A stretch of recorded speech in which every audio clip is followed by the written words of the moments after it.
Salut mes amours, j'espère que vous allez bien parce que nous, la Pirate Coq TV, on est bien par la grâce de Dieu. La famille, comme d'habitude, sur mon ministère n'a bien noyé. Là même, vous avez vu que décor est à Moussoussou. Donc, on a quatre voitures. Pourquoi pas, yango ko empêcher de sauter. Toya, to partager na bino. Oh, to partager. Sur mon ministère n'a bien noyé. Donc, cela veut dire que, bah, même les bino, oh, yo to lukaka. Bah, information, to vérifier. Il y a vrai. Toya, to ko partager na bino. Qu'est-ce qu'on va parler aujourd'hui, la famille? Aujourd'hui, on va parler de nos stars et leur succès. Quand je dis stars, c'est pas nos stars qu'on voit sur les réseaux sociaux, sur YouTube, TikTok, pardon, qui sont autoproclamés et même stars. Non, non, non, non. Nous, quand on vient, on parle des... Si on dit on va parler des stars, donc on va parler des vrais stars. Oh, bino nanga bozala d'accord. Et la famille.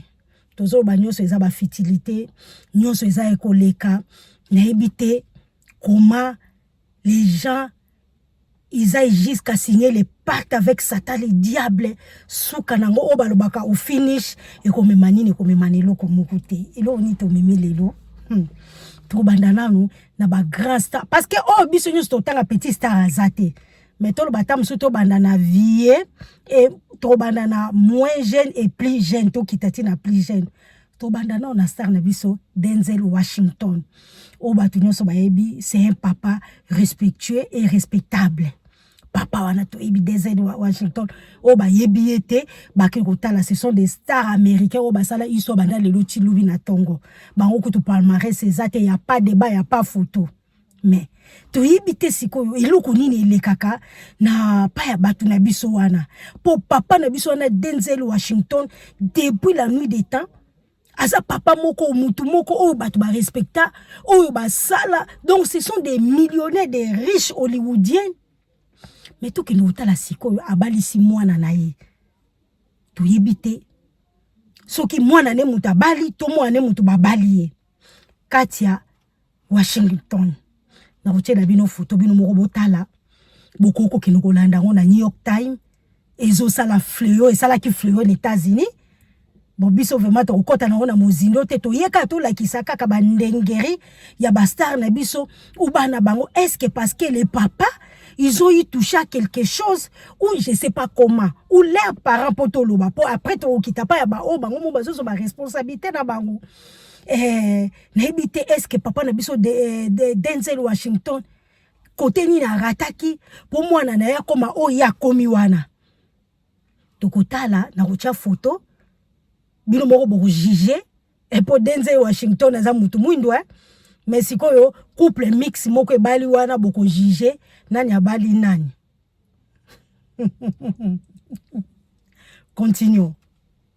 Soki to longo wana to kenoko chasi ko na moins jeune si ba to ke soka na plus jeune to ke na frère na biso maître Gims.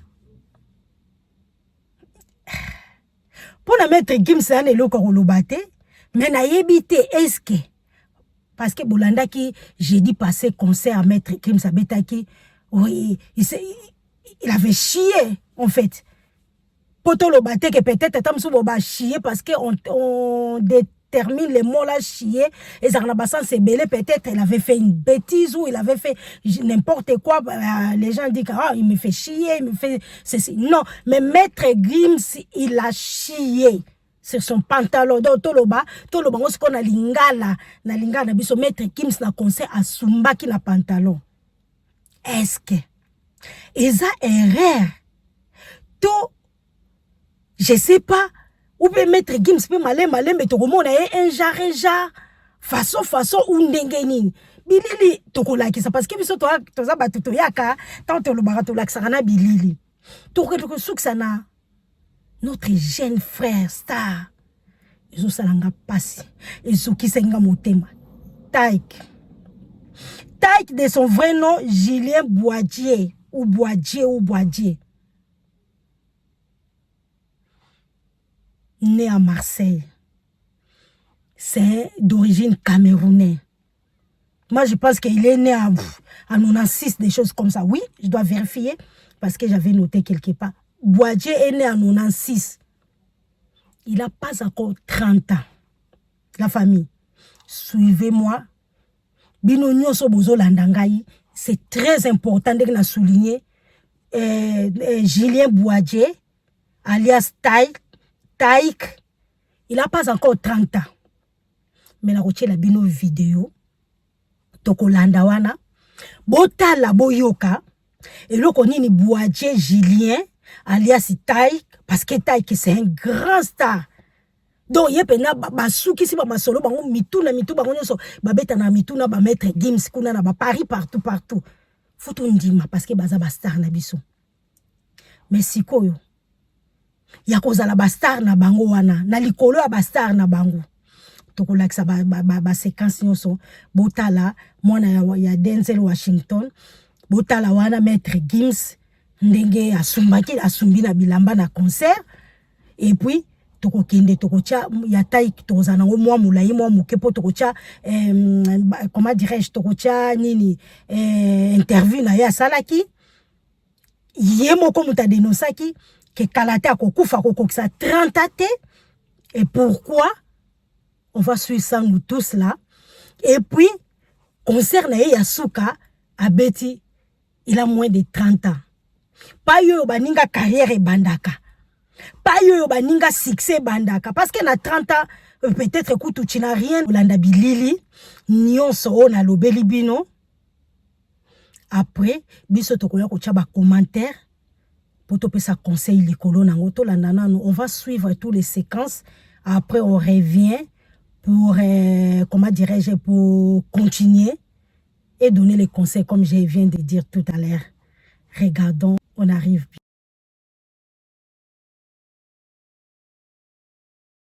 Pas facile, hein? Vous êtes là à dire, ouais, les musiciens bouffent l'argent gratuitement. Non. Hein? Regardez-moi Gims. Gims, il s'est fait caca dessus. Mais je me pose la question. J'ai peur de vérifier. Bon, ça va. J'ai pris un peu de cran et j'ai vérifié. C'est bon, je me suis bien chié dessus. J'ai pété, mais je crois que je me suis chié dessus. J'ai peur de vérifier. C'est moi qui ai sacrifié mon frère pour mon succès. Alors pourquoi j'ai mis terme à ma carrière si tôt? Pour l'amour de Dieu, je vous en supplie, arrêtez de m'accuser d'être la cause de la mort à mon frère. Mais je n'ai sacrifié personne pour mon succès et jamais je le ferai. Au contraire, si c'était moi, j'aurais pu avoir plus du buzz et tout devait être prolongé. J'ai aimé mon frère, pour moi il représentait beaucoup dans ma vie. Et pour aucun cas, je pourrais jamais le trahir en me servant de lui afin que je réussisse. Ma fin ne devrait pas être annoncée comme je l'ai fait. Arrêtez de trop croire des rumeurs sur les réseaux et cessez de vous créer des films. Dieu m'a donné une belle voix et moi seul, j'ai commis l'erreur de vouloir chercher gros et aujourd'hui j'en souffre. C'est ma propre vie qui est en jeu. Je ne suis pas une mauvaise personne, j'ai sacrifié ma propre vie pour en arriver là alors que tout ceci... Et quand vous parlez de ça, ce que vous oubliez, que j'ai mal, ça me fait mal. Vous ne savez pas ce que ça fait de perdre un frère. De nos jours, quand tu réussis et que tout ça autour de toi, si tu perds la vie, tu seras la cause principale. J'ai souffert, pleuré sans cesse, et vous, puisque vos têtes, à la moindre occasion de pouvoir improviser une histoire. Et vous le faites sans pourtant être à la place de la victime, et j'assume. Franchement, désolé de vous le dire, mais vous êtes bête, vous n'avez rien dans vos têtes. Pensez tout ce que vous voulez de moi, seul Dieu connaît toute la vérité, lui seul connaît suffisamment mon cœur. Vous n'êtes rien pour me juger à sa place. C'est à cause de tout ça que certaines personnes vous négligent une fois qu'ils réussissent. C'est à cause de vos pensées, vous réfléchissez mal et c'est mauvais. Facilité car il y a un prix à payer. Actuellement, moi je pense plus pouvoir tenir longtemps. Vrai de vrai, j'aurais dû dire non. Aujourd'hui tout me rattrape. Dans ma chanson, je vous ai passé le message, je pense que j'ai été direct, j'ai pas voulu passer par mille chemins. Il y en a qui se demandent toujours si c'est Julien ou Taïk. Vous devriez savoir qu'un pacte ne joue avec personne. Julien ou Taïk, quand c'est le moment, il n'y a plus rien à faire. Actuellement, il n'y a que Dieu qui pourra m'aider. Et par pitié, si vous pouvez m'aider à prier et de me sauver, je vous serai énormément reconnaissant. Il est dit que même si aujourd'hui tu signes des pactes, si un jour tu te repentis en te tournant vers Dieu, tu seras sauvé. Alors j'ai arrêté avec ma carrière, qu'à ce succès qui n'était pas de Dieu, je veux vivre. avant et profiter de beaux moments comme un homme ordinaire. Je regrette et je supplie Dieu de m'écouter depuis là-haut. Les gars, réfléchissez avant toute décision. Vemoui à 30 ans. Non. À se le redise encore pour que vous compreniez, je ne l'ai pas dit pour le plaisir, mais cela a été le pacte. Mais là, je regrette car la vie est tellement belle que je mérite d'aller encore plus loin, frères et sœurs qui aimaient la musique. Et je peux vous dire de bien pouvoir réfléchir avant que il vous proposer des trucs qui vous donnera une vie bien plus avancée et la rêve de pouvoir réussir avec l'aide de Dieu et non la facilité car il y a un... Ce soir, je crois qu'on a... Et vous savez quoi, en plus, ce qu'il y a d'encore plus triste, c'est que c'est le dernier été de Taiki. Pour ceux qui me suivent un peu sur les réseaux, je l'ai annoncé il y a quelques mois de ça. Pour moi, la route, elle va s'arrêter en 2025, à la fin de l'année, à la fin de l'été, pardon. Et c'est vrai que quand je vois des moments comme ça, quand je passe une soirée comme celle-là, je me dis que je sais pas si je dois vraiment partir ou pas. Et j'ai l'impression qu'il le faut aussi. Il y a des choses qui sont passées dans ma vie qui font que malheureusement, j'ai besoin de me ressourcer. La musique ne me fait plus aucun effet, malheureusement. Des soirées comme celle-là me réchauffent le cœur, mais la musique en elle-même, je ne ressens plus rien pour elle. Alors les amis, merci du fond du cœur d'avoir été là ce soir, mais c'était la dernière fois qu'on se voyait, les amis. Merci, merci, merci, merci, merci, merci, merci. Est-ce qu'il y a des gens qui veulent encore chanter un dernier morceau avec moi? Ça m'énerve, j'avais encore plein de titres pour vous, mais on va devoir s'arrêter là alors. Est-ce que toutes les mains peuvent être levées vers le ciel, s'il vous plaît? Ce soir, je crois qu'on a... Bolingo esili nazonge panabiso kubengo bengangai et komisingai cible poba imienga souviens-toi de moi natangwa likambo batalelaka ami basusu ba parents relations sanango kananga eza différent hawana Bethesda atama iningani nanya bwakayo natiela yo motema Nachiela yo motema Nachiela yo motema nangai Nachiela yo motema Bitumaranga bundolonga Nachiela yo motema Sabarote kote langa Nachiela yo motema. La famille, mes amours, ça c'est tout moni ba séquence yoso tout moni moi na biso petite sœur na biso nièce na biso moi na ya papa na biso Denzel Washington Yohana balaki na Hollywood tout moni maître Gims Yohana na pantalon bisumba il avait chié sur son pantalon, je ne sais pas pourquoi. Est-ce qu'il avait les diarrhées? Est-ce qu'il avait trop crié? Est-ce qu'il avait lâché ses mains comme ça? Pourquoi? Donc, bah, commenter. Nous, on n'est pas là à critiquer. Nous, on amène seulement les faits réels. Après, on essaie de commenter sur ça. Mais tout qui n'a où il y a frère Nemso Taïk. Et ça, mawa. N'évitez vraiment comment Taïk il a moins de 30 ans. Ah ça c'est le succès. Comment au kokinde ko signer pacte na diable? Quand ça la succès peut-être tam kaka 5 ans ba mona yo, 6 ans ba mona yo, 7 ans, 8 ans et sur les panels ba mona yo ça la succès si ma ou disparaître comme si rien n'était. Excusez-moi la famille. Comment okondima penda oteka amna yo pa ya diable pour na succès ya oiza éphémère pour na succès ya courte durée o baby sa vie na yo nyonso o baby sa nyonso oyo yebite soki nzamba kanela ki oni na sena moyo yo c'est un bel homme c'est un beau garçon toyebi te nzamba kanelaki ye nini, nzamba lakisaki ye nini, nzamba lingaka pesa ye nini na se na moyo oyo. Ba biso ba musu ba pierrette oyo. Pour ne pas dire que je suis millionnaire, pour ne pas dire que je suis riche. Mais je dois dire que Dieu m'a fait grâce. Ce qui est kinga lobby, je serai comme aujourd'hui. Même si je qui mutumuso mutanga koko andimazate. Qui l'avait cru? Ou je parle de moi et les gens me connaissent. Ceux qui baloba qui lelo pierrette yo azali, lelo yo pierrette yo ya lelo yo. Comme je suis en train de vous parler, mes sœurs. Parce que tant que yaka photo yaka na exemple. Tant on a roya ko lobeza kate ke nazolba fona même un exemple. Quand tu dis à quelqu'un ou tu veux donner conseil à quelqu'un, tu commences par toi-même, non? Tu dois donner ton exemple à toi, à la personne. Après, tu peux conseiller la personne là et elle ou il peut t'écouter. Ah oui, ce qu'il dit c'est vrai parce que patati patata. Mais toi si tu n'as pas conseil à donner à quelqu'un, je pense que tu peux pas aussi venir dire quoi que ce soit la famille. Nga nazolo bangai na lobi te que ser na bino azali millionnaire, na lobi te que ser na bino azali riche. Mais j'aime pas dire aussi que je suis pauvre. Soki ba yebisa ki ngai lobby. Oyo nazaki lobby yango na ozala lelo na linga kondima te. Yango na balobi totika. To pesa nyonso pa ya nzambe, chaque chose a son temps. Destin a mutu nzambe muta desinaka. Mais a desidaka pardon. Mais liko ou a desinaka. Akoko dessiner destin à mutu parce que yaza le Dieu le créateur. Mais likolo nango la famille. Eza ko tambola na ko banga nzambe. Et surtout, il faut être sincère. D'abord envers toi-même.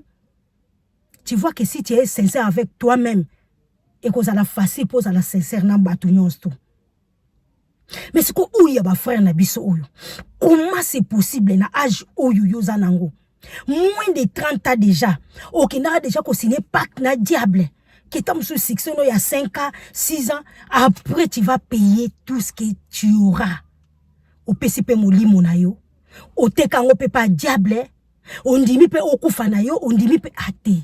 Ça me dépasse. Na sa si binomo robomoni, taïk, moins de 30 ans, né en 96. Donc il aura 30 ans l'année prochaine 2026. On est à 2025 là. Il fait déjà ses adieux. Parce que na otolandi oya lobaki liboso wana babenga nini oya lobaki comme nini comment dirais-je oya lobaki liboso interview a pesaki que ba pacte asalaki moins de 30 ans fois tika mukili oyo mais c'est pas possible la famille na epona ko juger te na qui suis-je pona juger taik mais na sasi babiloko tozo ke ni ko simba tozo mona bato ata na TikTok oyo kaka akeke ne ko simba simba po aza na ba vie ebele po ba mona ye ape likolo nango okosala nini okosuka nango wapi la famille to milinga ngandenge na milingaka mais oyo yebisanga ato ye ko yebisanga nini jamais mais bande ko ya biso tala siko taiki vie yango wana mukuse ye moko azotalisa biso que kalate akokata moto, kalate akokende, kalate akokufa, kalate boye, et puis ces adieux qui nous a fait là na concert na Yasuka, moi ça m'a déchiré les cœurs. En tout cas, j'ai aimé la personne, la personnalité aussi, sa façon de chanter, baza ba frère na biso ata basa ba musique na bango, ndenge basa la ka to kwa mutu te azawa na po juger mutu, mais bandeko, te eza pasi eza mawa. Biso bato tika na sena moyo oyo ete ya biso makambo oyo ete ya biso la famille ete ya biso yango to yaki poto partager na bino il fait tellement vraiment chaud na kata voiture na kangi banini pona makile bato bazoleka botala ka bo comprendre donc ete ya biso ba makambo oyo tozo mona na sena moyo oyo tant bato bazo sala ngo ba conséquences o bato bazo vivre pourquoi pas biso bato tikali ou ba o ba ngaki ba kene ba meka ete ya bango parce que na ko tolérer ngo te na âge à 30 ans na fleur d'âge okende ko tika amna yo kende ko kufa to ebite o ekoyela ye nini parce que ça pacte eza biloko ya signaki ba pacte o ya signaki donc moi je pense qu'il va honorer parce que biloko ana succès tant ba pesa rabango après il signe ye moko asalo baki yango pona ko tshele suma loba na monoko te en tout cas je pire tellement papier pesa musika mais na système ka ya par rapport de to mesana ko beta na bino ba masolo bon vouloir ngate eza na ngote ko professionnel journaliste a telemi ko bouger te ko tenga maté bino bo memelanga kandengwana naza ser na bino quand botala ranga bo critique kate donc cela veut dire que bozomo na ke nazo mekamo musala ngo malembe yango na lobi ke vous partagez massivement et que ça la biso na Pirate Coq TV énormément plaisir so bino bozo ko partager ba émission na biso bozo ko liker ou bien bozo ko commenter pourquoi pas donc to kutani prochainement histoire o ya ba sœur pardon ya ba frère na biso ou na tangi zaki bana mbali misatu ya Denzel Washington kuto koko lobelango te to yaki kapo totalisa mais histoire où vraiment ça fait froid dans les dos biso ba totikal pourquoi pas na sena moyo to